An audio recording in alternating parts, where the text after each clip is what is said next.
New York की सड़कों पर आज हलचल तेज थी। बादल की ओट से निकलकर सूरज धीरे धीरे आसमान में चढ़ रहा था।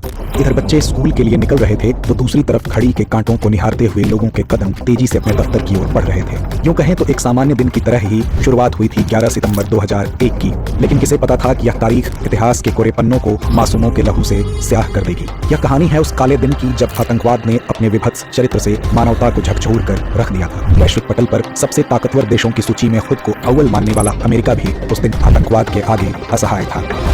8:46 सुबह का समय था। न्यूयॉर्क शहर के लोगों को अपनी आंखों पर यकीन करना असंभव लग रहा था जब अमेरिकन एयरलाइंस की फ्लाइट 11 वर्ल्ड ट्रेड सेंटर के गगनचुंबी इमारत नॉर्थ टावर से टकरा गई।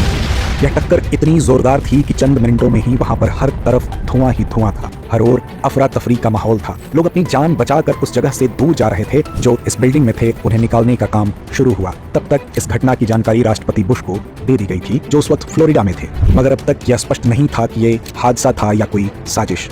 अमेरिका सहित पूरी दुनिया में यह खबर तेजी से फैली, लेकिन इससे पहले कि कोई कुछ समझ पाता, ठीक 17 मिनट बाद 9:03 पर यूनाइटेड एयरलाइंस की फ्लाइट 175 साउथ टावर से टकराई और इस भयावह मंजर ने जन्म दिया हर ओर चीख पुकार को। वैश्विक शक्ति आज आतंक के गिरफ्त में थी। डर के साये से अभी यह पता लगाना मुश्किल था कि आतंकवादियों के अगले निशाने पर कौन सी जगह है। उधर दूसरी तरफ एयर ट्रैफिक कंट्रोल विमानों को ट्रैक करने में लगी थी। अब तक पता नहीं लग पाया था कि अगली कौन सी फ्लाइट कब और कहां आसमानी आफत के रूप में सामने आएगी। इधर न्यूयॉर्क के बाद दहशतगर्दों ने अमेरिकी रक्षा विभाग के मुख्यालय पेंटागन पर हमला बोला। 9:37 पर अमेरिकन एयरलाइंस फ्लाइट 77 ने पेंटागन की दीवारों को चकनाचूर कर दिया। यह हमला महज एक इमारत पर नहीं था, बल्कि अमेरिकी सैन्य शक्ति के प्रतीक पर सीधा प्रहार था। दुनिया का सबसे ताकतवर देश आज डर के साये में था। खौफ का यह आलम था कि न्यूयॉर्क स्थित मैनहट्टन ब्रिज पर लोगों का जमावड़ा लग गया और दूसरी तरफ जाने की कोशिश में लोग जुट गए थे।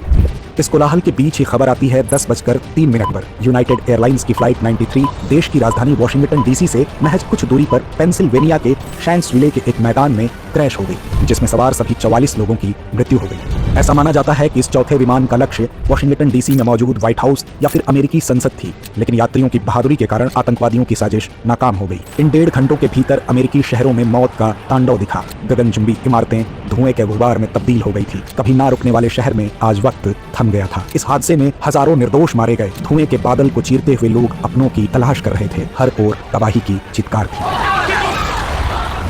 यह हमला केवल एक देश पर नहीं था, बल्कि संपूर्ण मानवता पर था। आतंक के इस प्रहार ने समूचे विश्व को झकझोर कर रख दिया था। वहीं मासूमों की जान का प्रतिशोध लेने के लिए अमेरिका ने तत्काल प्रभाव से आतंकवाद के खिलाफ जंग का ऐलान किया। राष्ट्रपति जॉर्ज डब्ल्यू बुश ने इसे अमेरिकी धरती पर हुआ सबसे भीषण हमला कहा और आतंकवादियों को कड़ी सजा देने की बात कही। इसके बाद अमेरिका ने अफगानिस्तान पर हमला किया और 9/11 हमले की जिम्मेदारी लेने वाले अल कायदा के ठिकानों को निशाना बनाया। बहरहाल 23 साल बीत जाने के बाद भी आज के समय में आतंकवाद एक बड़ी समस्या है, जिससे निपटना अति आवश्यक है, ताकि फिर दुनिया के किसी कोने में 9/11 जैसा हमला ना हो।